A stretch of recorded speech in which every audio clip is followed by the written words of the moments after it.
Meksiko bagus buat saya, tetapi sekarang saatnya pulang. Saya kembali berkendara ke utara, dan di penghujung hari saya menemukan sebuah danau kecil di tepi jalan tanah tempat saya bisa bermalam. Tempat itu begitu damai, sehingga saya tetap di sana setelah meditasi dan yoga pagi sambil menikmati danau. Waktunya tiba untuk sesi meditasi sore. Saya mendaki bukit dan menemukan tempat terpencil untuk berlatih yoga. Di tengah latihan, saya mulai mendengar suara-suara di kejauhan.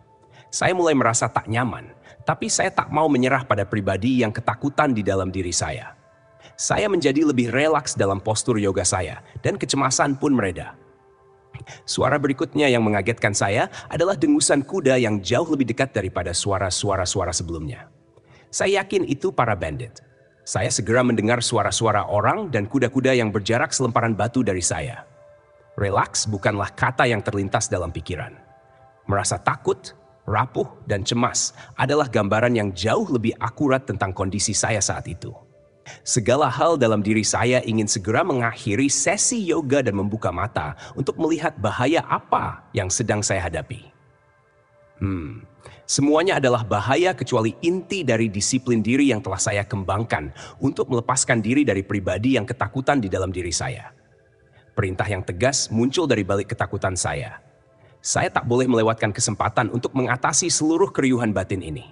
Saya memejamkan mata lebih erat sebagai bentuk resistensi terhadap keriuhan batin dan menarik napas dalam-dalam. Saya menuntut kondisi relaksasi di tengah drama di dalam diri saya.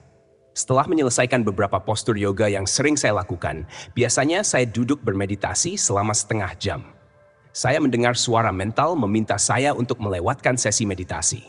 Lebih-lebih, kuda-kuda itu belum pergi kemanapun. Saya bisa mendengar dengan jelas napas hewan-hewan itu tepat di hadapan saya, diselingi bisikan para penunggangnya. Saya tak tahu apa yang harus saya lakukan. Saya tahu betul bahwa pribadi yang ketakutan di dalam diri saya inilah yang menahan saya dari sesuatu yang sangat ingin saya tuju. Saya harus terbebas darinya. Maka, saya menarik napas dalam-dalam dan beralih ke posisi teratai. Saya mulai merapalkan mantra mu di dalam perut sebagai upaya untuk meredam apa yang ingin dikatakan suara mental saya. Bagi saya ini seperti pembuktian komitmen. Mana yang kamu pedulikan, yang di luar atau yang di dalam? Ketika akhirnya membuka mata, saya melihat 2 ekor kuda tepat di depan saya. Jarak mereka tidak lebih dari 3 meter. Di atas kuda-kuda itu adalah 2 penunggang yang lebih mirip peternak ketimbang bandit. Mereka sedang merokok, dan salah satu dari mereka duduk menyamping menghadap penunggang satunya. Ketika melihat saya membuka mata, mereka mulai berbicara kepada saya dalam bahasa Spanyol. Saya cukup terkejut karena saya bisa memahami sebagian besar perkataan mereka. Dan fakta bahwa mereka berbicara kepada saya jelas adalah hal yang baik. Saya mulai lega. Dan rangkaian peristiwa yang terjadi selanjutnya meninggalkan kesan yang tak terhapuskan di benak saya untuk berhenti membiarkan pribadi yang ketakutan itu menyetir hidup saya. Pada titik tertentu dalam interaksi kami, para peternak itu bertanya, apakah van saya diparkir di tepi danau? Suara mental langsung menyuruh saya untuk berhati-hati karena mereka bisa merampok saya. Saya mengabaikan ocehan itu dan dengan rela mengulurkan tangan saya ketika salah satu penunggang menawarkan menarik saya ke atas kudanya dan mengantar saya kembali ke van. Saya seorang anak kota, menaiki satu kuda dengan orang asing Meksiko sambil mengenakan baju tidur adalah sesuatu yang luar biasa. Ketika kami berkuda menuruni bukit, kedamaian menyelimuti saya dari ujung kepala sampai ujung kaki. Pengalaman ini begitu indah. Dan saya akan melewatkannya jika saya takluk pada diri saya yang ketakutan.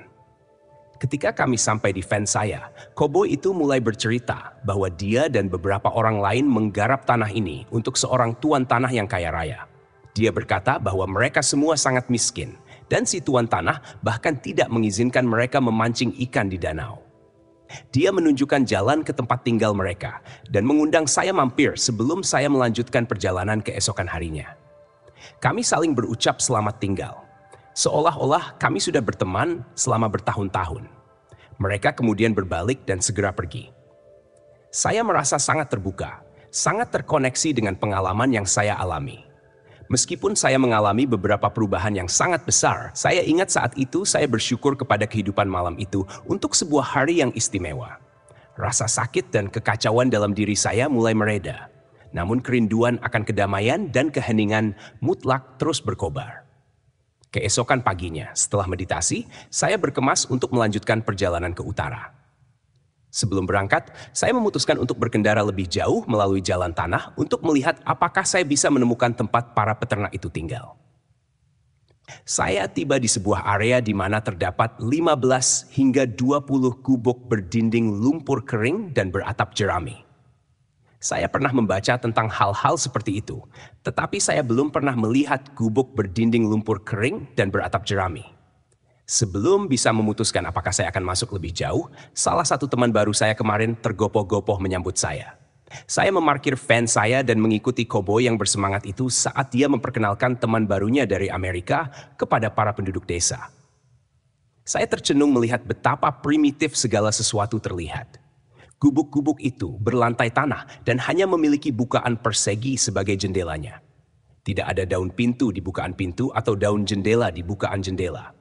Banyak yang saya temui menatap saya seolah-olah mereka belum pernah melihat orang Amerika sebelumnya. Saya segera tahu bahwa banyak dari mereka yang belum pernah melihat orang Amerika. Suara di kepala saya tidak bisa mengucapkan sepatah kata pun selama berjam-jam saya berada di sana. Ini sangat baru bagi saya. Semuanya sangat natural, sangat membumi. Saya duduk di sebuah gubuk bersama para perempuan yang sedang menyusui bayi mereka. Saya belum pernah melihat pemandangan ini sebelumnya. Saya merasa sangat malu karena budaya saya telah begitu mendistorsi alam, sehingga hal-hal natural menjadi tidak natural lagi. Begitu kami kembali keluar, kami melanjutkan tur kami di desa kecil itu. Ketika kami mendekati gubuk teman saya, dia bertanya apakah saya bisa menunggang kuda. Saya bilang kepadanya bahwa itu sudah bertahun-tahun silam, tetapi saya pernah menunggang kuda sebelumnya. Yang tidak saya katakan padanya adalah terakhir kali saya berkuda ketika saya berumur 12 tahun. Dan itu terjadi di perkemahan musim panas dengan sebuah pelana gaya Inggris. Dia kemudian melakukan hal yang paling tidak terduga. Dia mengulurkan tali kekang kudanya kepada saya dan menunjuk sebuah lapangan terbuka. Ini bukan waktu atau tempat untuk merasa takut. Saya memasukkan sandal saya ke sanggurdi dan mengayunkan tubuh menaiki pelana, seolah-olah saya tahu apa yang saya lakukan. Saya selalu berpikir bahwa berderap kencang melintasi lapangan terbuka adalah impian yang liar. Entah bagaimana impian itu akan terwujud di sebuah desa di Meksiko, di mana saya sama sekali tidak mengenal siapapun. Saya mulai terbiasa dengan kuda yang saya tunggangi, sementara beberapa penduduk desa berkumpul untuk menonton. Dan kemudian saya berkuda seperti angin melintasi lapangan luas. Saya benar-benar merasa melayang tinggi, lebih bergembira dibandingkan dengan disiplin Zen ketat yang selama ini saya jalani. Saya menghabiskan beberapa jam lagi untuk berbicara tentang kehidupan Amerika dengan beberapa penduduk desa yang sangat penasaran dan kemudian mulai pamit untuk pulang. Saya diminta tetap berada di sana untuk makan malam, tetapi sudah waktunya bagi saya untuk meditasi malam. Saya ingat teman koboi saya itu pernah berkata bahwa mereka tidak diperbolehkan memancing ikan, meskipun mereka berjuang keras memperoleh makanan. Saya menuju van saya dan mengeluarkan persediaan beras merah dan kacang kering dalam jumlah besar yang saya simpan di bawah kursi belakang. Saya menyerahkan semuanya kepada perempuan yang menyiapkan makanan. Mereka sangat senang dan begitu menghargai pemberian itu sampai hampir membuat saya menangis. Bahan makanan itu tidak berarti apa-apa bagi saya, tetapi tidak bagi mereka. Ini adalah salah satu pelajaran hidup yang tak pernah saya lupakan. Rasa bahagia ketika membantu orang lain. Sebelum saya pergi, mereka semua mengepung van saya untuk mengucapkan selamat tinggal.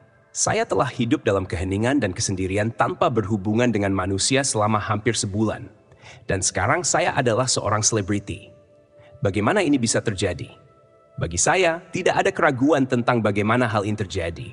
Saya telah melepaskan diri saya sendiri, dan sesuatu yang sangat istimewa pun terjadi. Saya telah bersedia menghadapi kesepian dan ketakutan dan tidak berusaha untuk mencari kelegaan. Tetapi sesuatu terjadi dengan sendirinya tanpa saya melakukannya atau bahkan memintanya. Benih-benih sebuah eksperimen besar tengah ditanam. Mungkinkah kehidupan memberikan lebih banyak hal kepada kita daripada yang bisa kita ambil untuk diri kita sendiri?